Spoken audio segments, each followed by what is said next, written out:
가수 최희준 씨가 1966년도에 발표한 하숙생이라는 노래가 있습니다. 인생은 나그네 길, 어디서 왔다가 어디로 가는가. 인생의 덧없음을 표현한 이 노래가 당시 많은 인기를 끌면서 이분이 1960년대 말까지 큰 전성기를 누렸습니다. 그리고 지금으로부터 6년 전에 이분이 세상을 떠났지요. 여러분, 이 노래 가사에서도 확인할 수 있는 것처럼 우리 인생은 한마디로 고향을 떠나 여행하는 나그네와 같습니다. 그래서 인간은 누구에게나 귀향 욕구, 고향 찾는 마음이 다 있는 것이죠. 자기가 태어나서 자란 곳, 부모와 형제들의 채취가 묻어있는 곳, 그 고향을 찾아서 명절이 되면 고생할 것 뻔히 알면서도 고생을 무릅쓰고 고향을 찾아 떠나게 됩니다. 그처럼 우리는 모두 하나님 아버지의 품을 떠나 객지에 와서 사는 나그네입니다. 사실 우리 인생 하루하루의 걸음은 하나님 아버지를 찾아가는 고향 가는 발걸음이다, 그렇게 말할 수도 있겠습니다. 오늘 본문의 룻기서는 하나님의 약속의 땅을 떠났다가 처절하게 실패하고 돌아오는 한 가정의 이야기를 다루고 있습니다. 그리고 실패한 그 땅에서 마침내 고향으로 돌아왔을 때 하나님께서 그 가정을 어떻게 회복시키시는지 그것을 잘 보여주고 있습니다.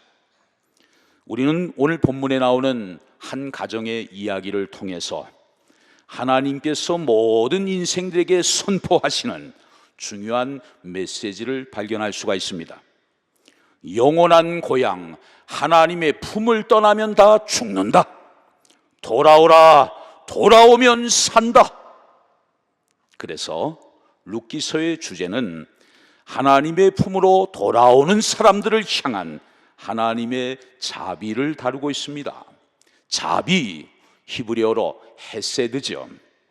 이 헤세드는 룻기서에 3번 정도 등장합니다. 1장 8절에 선대라는 단어로, 또 2장 20절에 은혜로, 그리고 3장 10절에 인애라는 단어로 이 헤세드가 번역이 되어 있습니다. 이처럼 룻기서는 하나님의 선대, 하나님의 은혜, 하나님의 인애, 이런 것들을 다루는 참 따뜻한 책이에요. 그러나 이런 주제와는 달리 룻기서의 처음 이야기는 너무나 어둡고 가슴 아픈 사연으로 시작을 합니다. 하나님의 백성들이 살고 있는 그 축복의 땅에 그만 큰 흉년이 찾아오게 되었습니다. 그곳에 거주하던 한 여인이 남편과 2 아들과 함께 고향 땅의 흉년을 피해서 낯선 땅, 이방 땅으로 이민을 갔어요. 그런데 정말 안타깝게도 그곳에서 남편과 2 아들을 모두 잃고 말았습니다. 너무나 슬프고 비통한 장면이 아닐 수 없어요. 여러분, 우리는 모두 예수 그리스도를 구주로 믿고 주님으로 영접함으로 하나님의 자녀가 된 사람들입니다. 그래서 지금 우리는 생명의 길, 믿음의 길, 축복의 길을 걸어가고 있어요. 그런데 때때로 우리에게 여러 가지 인생의 힘든 문제들, 인생의 흉년이 찾아오곤 합니다. 신앙의 길을 내가 지금 걸어가고 있는데도 기쁜 소식보다는 아픈 소식들이 우리 삶의 자리에 많이 있는 것을 볼 수가 있어요. 아니, 구원을 받아서 내가 지금 하나님의 자녀가 되었는데 왜 나는 여전히 고난 가운데 힘든 인생길을 걸어가고 있는가? 우리를 참 힘들게 하는 질문입니다. 그런데 성경은 하나님의 자녀들에게 이 땅의 고난과 실패가 모두 면제되었다고 그렇게 말씀하지 않습니다. 오늘 본문의 여인의 가정처럼 우리 그리스도인의 삶 속에도 얼마든지 흉년이 찾아올 수 있다는 것을 말씀하고 있어요. 예수 믿어도 오늘날처럼 어려운 시대에 우리가 직장을 이룰 수 있습니다. 신앙생활 해도 사업이 어려워서 먹고 살 길조차 막막해질 수도 있습니다. 그거 경제적인 흉년이 나에게 찾아온 거예요. 또 몸이 불편해서 병원을 찾아갔는데 중병으로 고생할 수도 있습니다.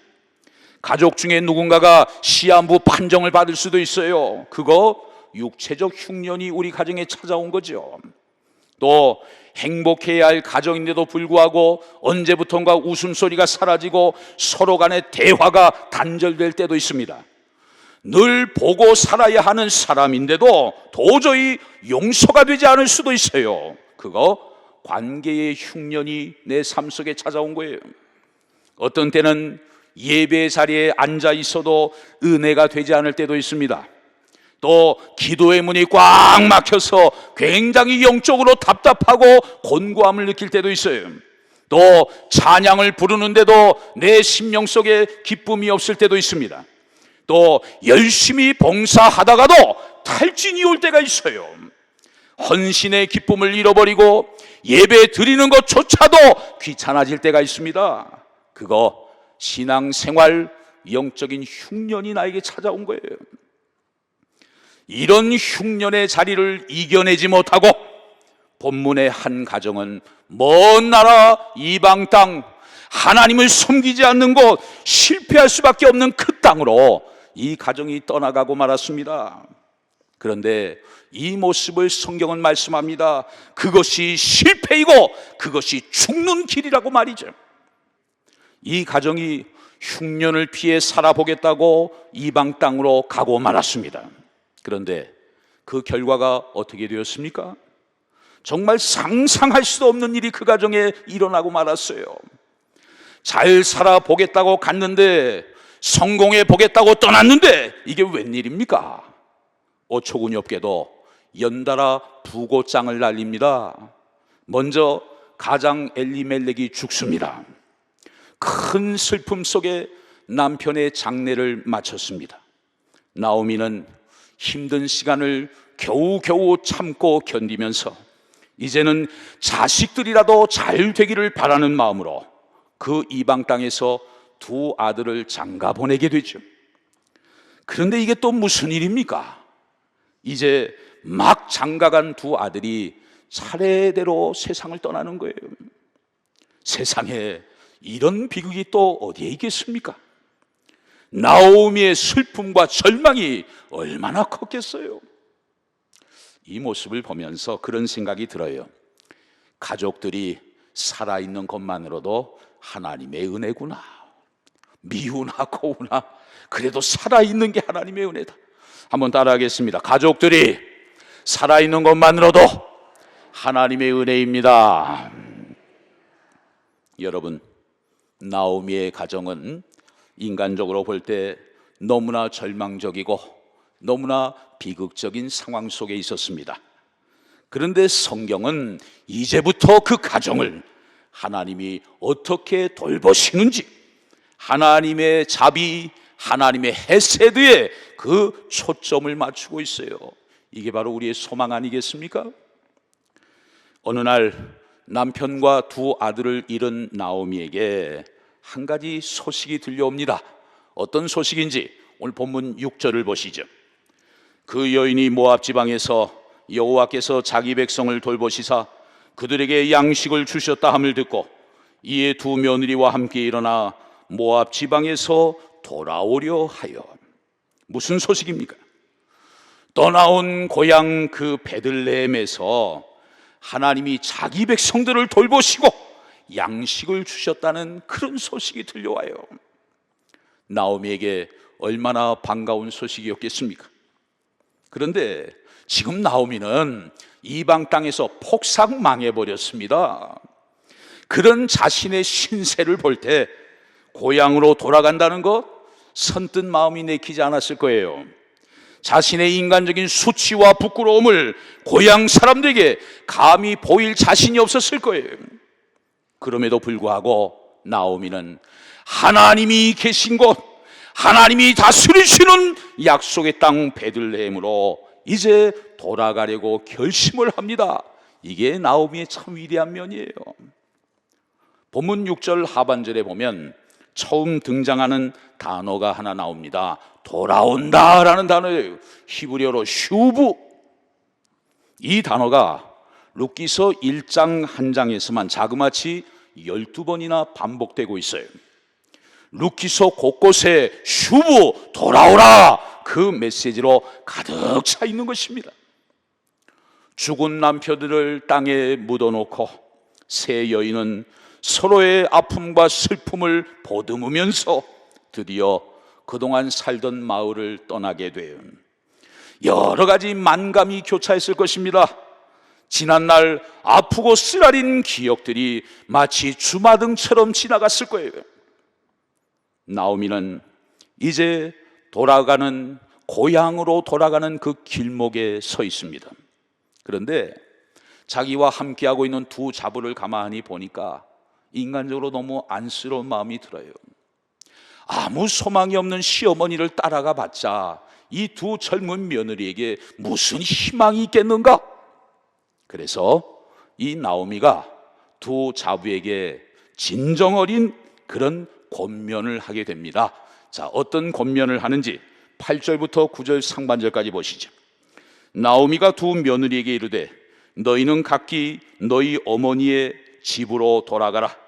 너희가 죽은 자들과 나를 선대한 것 같이 여호와께서 너희를 선대하시기를 원하며 여호와께서 너희에게 허락하사 각기 남편의 집에서 위로를 받게 하시기를 원하노라 하고 그들에게 입맞춤에 두 자부야, 그동안 고생이 참 많았다. 남편을 여의고 지금까지 이 못난 시어미를 선대해 준 것만 해도 정말 고마웠다. 이제 하나님께서 너희 두 사람을 선대해 주시기를 원한다. 그리고 너희도 이제 새 신랑을 얻어서 너희 둘 다 큰 위로를 받기를 원한다. 이제 친정으로 돌아가도 좋다. 나오미는 진심으로 며느리들을 축복합니다. 그리고 그들에게 입을 맞추면서 작별 인사를 하려고 하는 거예요. 그랬더니 9절 하반절에 보면 그들이 소리를 높여 울었다고 말씀하고 있어요. 세 여인이 국경에 서서 서로 안고 울었습니다. 이처럼 고향 떠난 인생길엔 그렇게 눈물도 많이 있는 것을 볼 수가 있어요. 시어머니 나오미의 진심 어린 권유를 듣고 두 며느리 중에 오르바라는 며느리는 이제 모압 땅 친정으로 돌아갑니다. 성경은 이 장면을 아주 냉혹하게 평가를 해요. 본문 15절 중반절에 보면 네 동서는, 이 동서는 오르바지요, 네 동서는 그의 백성과 그의 신들에게로 돌아갔다. 친정으로 돌아간 오르바는 어디로 돌아간 것입니까? 결국 이방 백성과 이방 신들에게로 돌아갔다는 거예요. 성경은 이렇게 평가하고 있어요. 그 후에 오르바는 성경에서 완전히 사라졌습니다. 자기 신들에게로 돌아간 이 여인에게 성경은 아무런 관심이 없는 거예요. 그러나 룻은 시어머니를 끝까지 붙잡고 쫓아갑니다. 여러분, 신앙은 무엇일까요? 신앙은 고난이 있을수록 하나님께 더욱 찰싹 달라붙어서 살아가는 것입니다.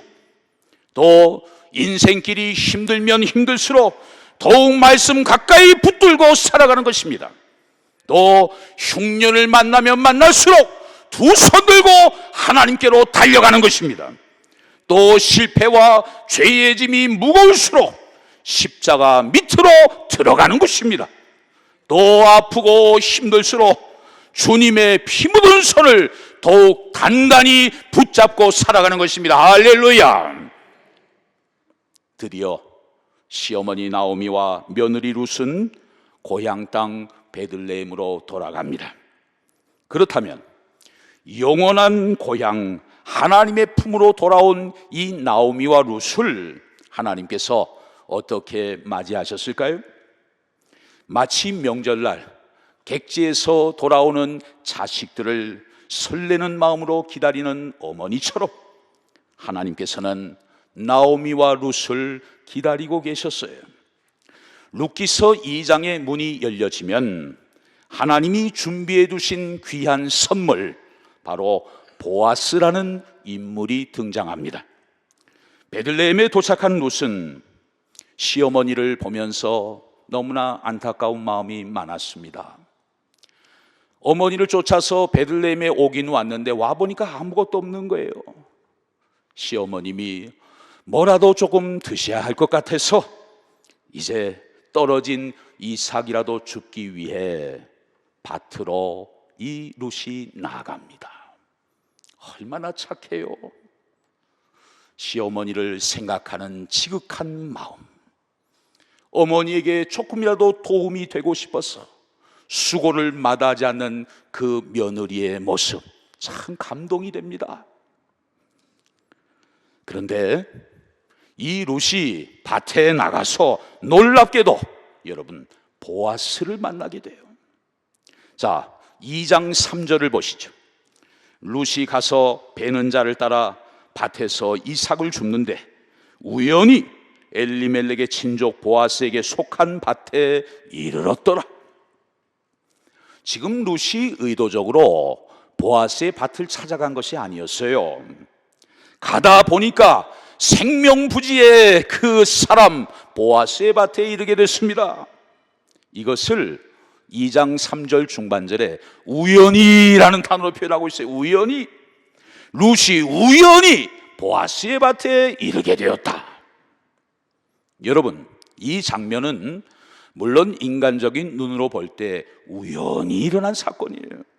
그러나 우연이라는 삶의 자리의 그 배후에서 하나님은 역사하고 계셨습니다. 좋은 일이든 나쁜 일이든 기쁜 일이든 슬픈 일이든 우리가 만나는 모든 사건들 속에는 언제나 우연을 가장한 하나님의 역사하심이 있는 줄로 믿습니다.